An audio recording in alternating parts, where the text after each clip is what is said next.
Hey, it's Jeff 650 Cycle, and even though this bike's been in the pole barn for over a year, I don't think I've done a video on it. So I thought I'm working on it. I'm making some progress on it. So I decided I would introduce you to this bike and make a video on it, show you what I'm working on. This bike is a 1969 Honda CB350, and in my opinion, it's in really good condition for the year that it is. You know, the paint and everything is still pretty good. It hasn't been abused.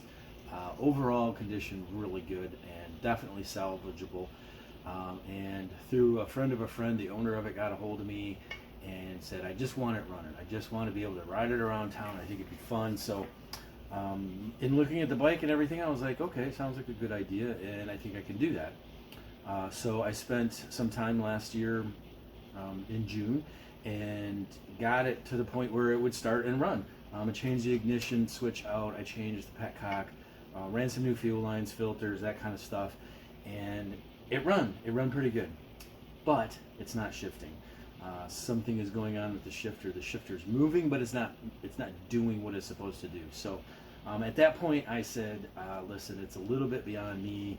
I don't really want to get into it any further. It's not my bike. I don't feel comfortable going any further with it at this point. And the owner was like, yeah, that's cool, you know, I understand that, and you know, let's see if we can find somebody that can work on it. And in the course of a year, we've not found anybody between the two of us that would be willing to take this project on. So he did get a hold of me last week, and I said, you know what, give me another chance. Let me see what I can do with it, because he still hadn't found anybody. He was ready to haul it out of here and put it somewhere else for storage. I said, give me another chance and let me see what I can figure out on it. I'll dive a little deeper into it. So that's what I've done. I'm going to take you around to the other side and show you exactly what's going on with all of that. All right, so this is where the clutch would sit, and the only thing that's moving is this right here for shifting. This is directly connected to the shift lever on the other side.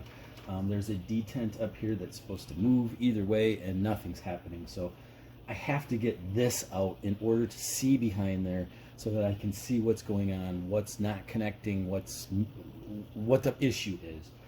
There's a weird nut on the inside of this oil filter thing that needs to come off. I had to order a socket for that to get that so I can get that off. Once I get this off, I can take this off, and then I can see behind there and see what's going on. This bike, a couple years ago, we had some flooding in our area, and it's my understanding that this bike sat in some water. There's signs of it. I would say it probably wasn't real deep, but when I drained the oil out, it was definitely contaminated with water, and the clutch plates, the friction plates and the steels were all rusted together, mildly rusted together. They broke apart pretty easy. I cleaned up the steels, and I'm going to wait and see if I can get this shifting properly before I order anything, because it's $80 for the new friction plates. So I'll wait until I get everything functioning internally where it's shifting, and then order those. Let's take a look at the oil. This was fresh oil a year ago. I put this oil in, and obviously when I pulled it apart, pulled this cover off, it drained, and that's what came out of it. It's not very nice looking oil still. Still has some contaminant in the oil. So I'm hoping to get everything cleaned up, fixed, and put back together, and then not only will this bike run, it'll drive, because it needs to have that transmission shifting in order for it to drive. And I'm kind of excited about all of that, because I want this bike out of here. It's been sitting here for a year just collecting dust, and it just needs to be gone. I got so much other stuff going on that it's kind of got pushed to the back. I wasn't excited to work on it, but it's back, so I got to get it back together, get it done and out of here, so that James can ride this.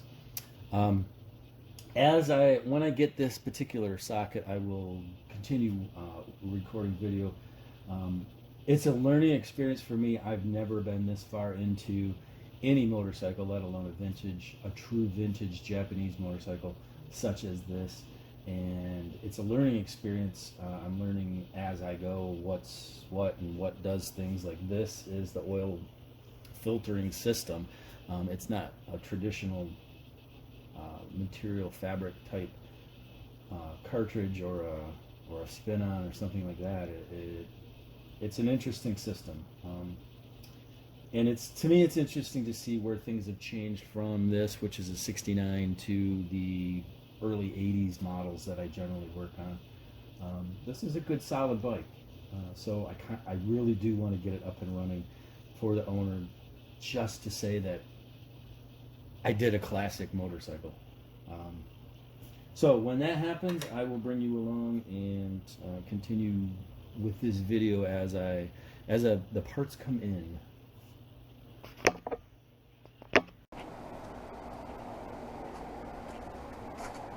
These are all CB350 parts. Let me show you what's going on with it. Alright, this was the tool I needed to take that oil filter thingy off. Got everything apart. All of this stuff is moving like it should, which I suspected something wasn't moving, but what's not moving is this, which is a shift drum. Let me explain. When I pulled this apart, the clutch pack was all stuck together. It had been sitting underwater, and it was stuck together, not severely. It wasn't like melded together. It was just kind of rusted together. Tapped it on the floor and it all come apart. So it's not severe, but it's severe enough that this isn't moving. And my suspicion now is that the shifting forks are stuck on the shifting drum or wherever. They're stuck in there like the clutch pack was, and they just need to be taken apart and cleaned. And I'm not the guy to do that. Could I do it? Yes. I have never gotten that far into a motorcycle motor, and at some point I do want to rebuild something, but I don't want to do this one.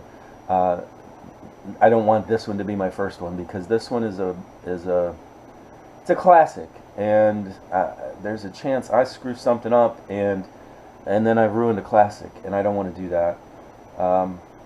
I think the owner has found someone who is willing to take it on as a winter project, take it apart, clean everything up, put it all back together, and that's what this bike needs, is someone who's willing to take the time to do all of that. But what I'm going to do right now is I'm going to put everything back together so that whoever takes it apart again knows how it's supposed to go. It works for me when I can take something apart and then I can put it back together. If someone else takes it apart, it's a longer process to put it back together, and there's a chance of some of these little pieces getting lost in a move.